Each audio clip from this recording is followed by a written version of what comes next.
Assalamualaikum warahmatullahi wabarakatuh. Perkenalkan, nama saya Bunga Puspa Surya Dewi, NIM 2120240, mata kuliah Pendidikan Pancasila dan Kewarganegaraan kelas F. Pada kesempatan kali ini, saya akan menjelaskan materi yang berjudul Integrasi Nasional dalam Bingkai Bhinneka Tunggal Ika. Poin yang pertama adalah pengertian integrasi nasional.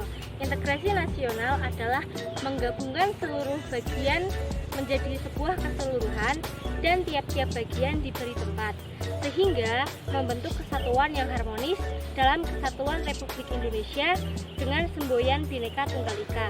Yang kedua adalah macam-macam integrasi. Integrasi yang pertama adalah integrasi sosial. Integrasi sosial adalah proses penyesuaian di antara unsur-unsur yang saling berbeda yang ada dalam kehidupan sosial sehingga menghasilkan suatu pola kehidupan yang serasi fungsinya bagi masyarakat tersebut. Unsur-unsur yang menyebabkan terjadinya integrasi sosial adalah yang pertama, adanya unsur-unsur yang berbeda dalam kehidupan sosial. Misalnya, tata susunan masyarakat, organisasi, sosial, dan sistem pengetahuan.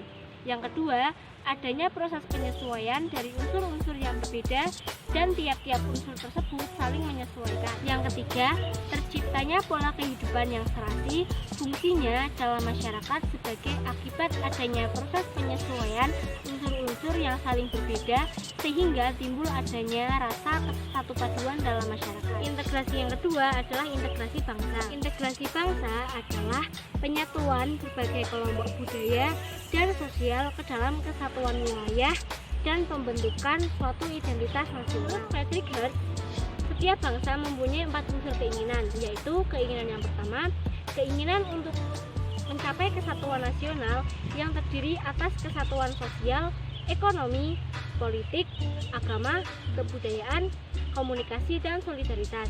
Keinginan yang kedua adalah keinginan untuk mencapai kemerdekaan dan kebebasan nasional sepenuhnya, yaitu kebebasan dari dominasi dan campur tangan bangsa asing terhadap urusan dalam negaranya.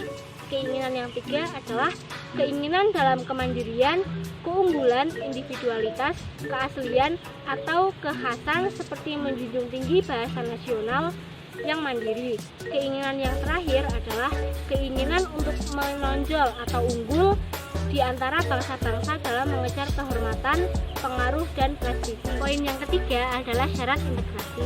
Syarat integrasi adalah sebagai berikut. Syarat yang pertama adalah sebagian besar anggota masyarakat bangsa sepakat tentang batas-batas teritorial dari negara sebagai suatu kehidupan politik di mana mereka menjadi warganya. Syarat yang kedua adalah sebagian besar anggota masyarakat tersebut bersepakat mengenai struktur pemerintahan dan aturan-aturan daripada proses-proses politik yang berlaku bagi seluruh masyarakat atas wilayah negara tersebut. Yang keempat adalah faktor terbentuknya integrasi nasional.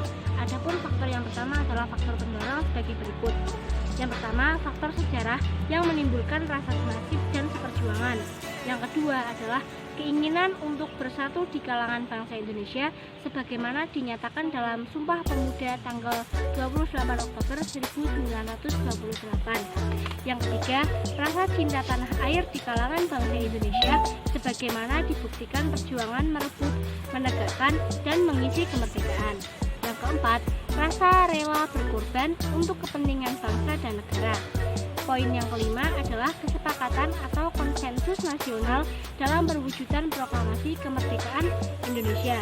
Yang keenam, adanya simbol kenegaraan dalam bentuk Garuda Pancasila dengan semboyan Bhinneka Tunggal Ika. Yang ketujuh, pengembangan budaya gotong royong yang merupakan ciri khas kepribadian bangsa Indonesia secara turun-temurun. Adapun faktor yang terakhir adalah faktor penghambat. Yang pertama yaitu masyarakat Indonesia yang heterogen.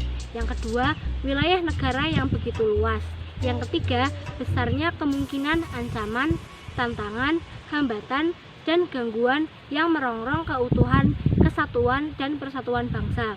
Yang keempat, masih besarnya ketimpangan dan ketidakmerataan pembangunan dan hasil-hasil pembangunan menimbulkan berbagai rasa tidak puas pada masalah SARA. Yang kelima, adanya paham etnosentrisme di antara berbagai suku bangsa yang menonjolkan kelebihan-kelebihan budayanya dan menganggap rendah budaya suku bangsa lain. Yang terakhir adalah lemahnya nilai-nilai budaya bangsa akibat kuatnya pengaruh budaya asing yang tidak sesuai dengan kepribadian bangsa. Sekian yang dapat saya sampaikan mengenai materi integrasi nasional dalam Bingkai Bhinneka Tunggal Ika. Mohon maaf apabila ada kesalahan kata. Sekian dari